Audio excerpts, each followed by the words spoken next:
Welcome back to another Colorado edition of Conference Chatter TV.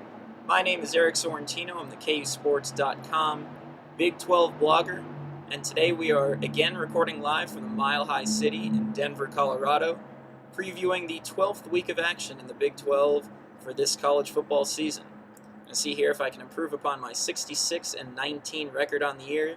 That's a 77.6% clip that we're picking at, so let's get right to the games in Week 12 and see if we can improve upon that record. Games start this week a little early on Thursday with Colorado at Oklahoma State, 6:30 p.m. Central Time for that kickoff. The story in this game is the uncertain status of Oklahoma State quarterback Zach Robinson. He suffered a helmet-to-helmet collision last week against Texas Tech defensive back Jamar Wall.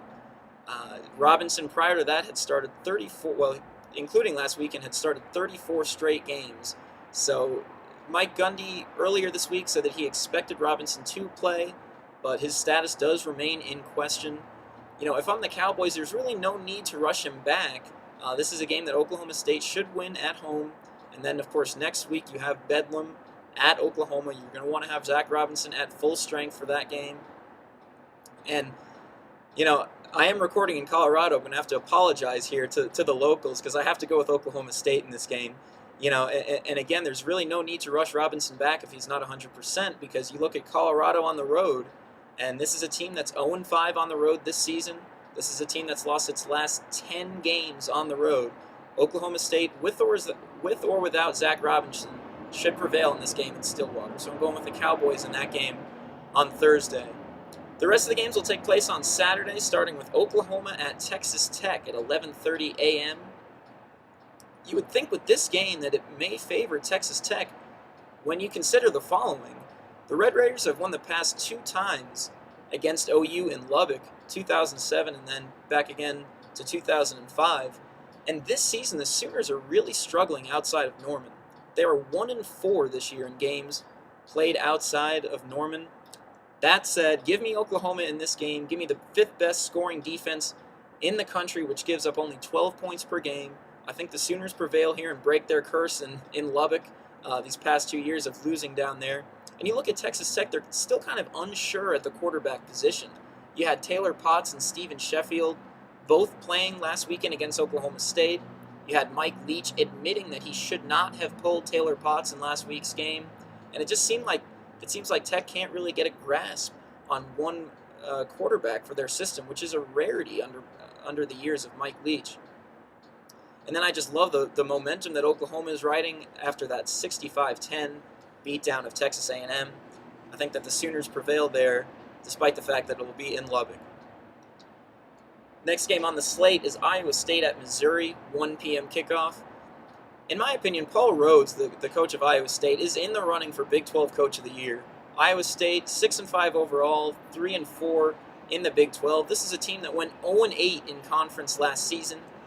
And if the Cyclones win this game and K-State would end up losing to Nebraska, Paul Rhodes would get my vote for Coach of the Year. Of course, Bill Snyder is up for it, of course, with Kansas State as well. But Rhodes has really done an amazing job. But as far as this game, Missouri at home, they played so great against Kansas State last week that I'm going to take the Tigers. Quarterback Blaine Gabbert from Missouri, he looked really good last week against K-State. And his effectiveness is really critical to the success of the Tigers this year. Missouri is 6-4 on the year. In the Tigers' 6 wins, Gabbert has 16 touchdown passes and only 2 interceptions. Versus the 4 losses for Missouri, Gabbert only 2 touchdowns, 5 interceptions. He's really struggled in games that they've lost, and the success of Missouri really starts with the quarterback play of Blaine Gabbert. So I look for him to have a pretty good game at home against Iowa State. Missouri, I'm taking them in that one. Let's see, next is Baylor at Texas A&M, 2:30 p.m.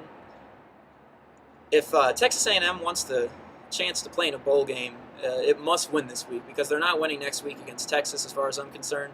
So this is their chance. A&M has 5 victories.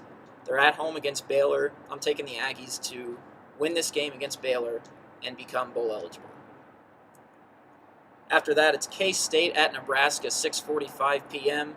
This game will determine the North representative in the Big 12 championship game.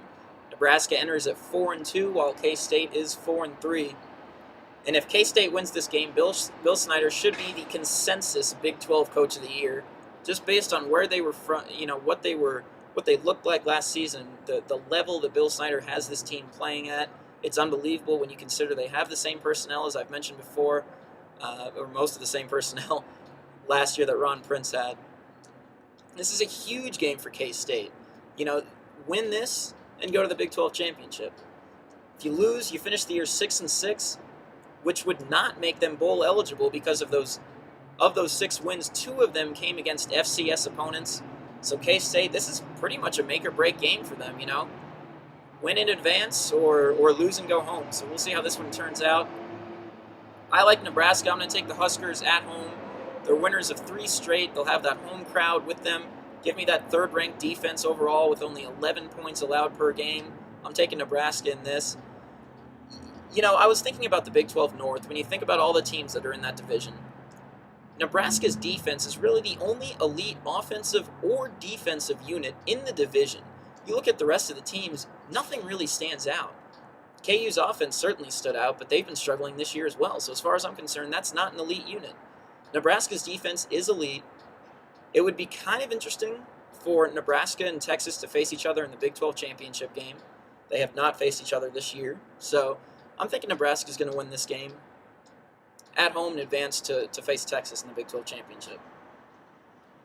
Take us to our last game of the week, Kansas at Texas, 7 p.m. I'm taking Texas big in this game. I think everybody is at this point. KU has lost 5 straight games. And obviously the recent news of Coach Mark Mangino being investigated by the Kansas Athletic Department, that certainly does not help KU's cause. Even if Mangino is right and he hasn't lost his players, it's still a distraction on some level. And it just doesn't bode well for a KU team that is already outmanned, quite honestly, by Texas. And what separated this game in the past, to me, the past few years, is in the trenches. You look at the skill players with Texas and KU, particularly on offense, they're somewhat comparable, pretty similar squads there. But then once you get to the offensive and defensive lines, that's really where you see Texas really become a better ball club.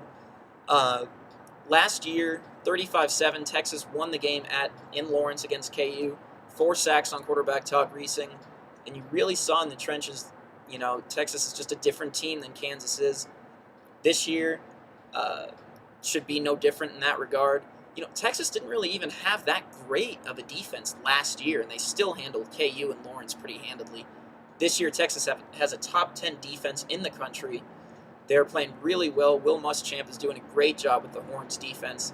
I see Texas winning this game pretty big and advancing.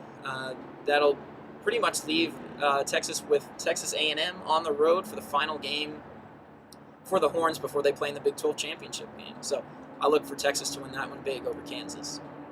Guys, I think that will do it for this week's edition of Conference Chatter TV. I appreciate you checking it out. I am Eric Sorrentino, and for the Mile High City behind me in Coors Field there where the Rockies play baseball, I am signing off.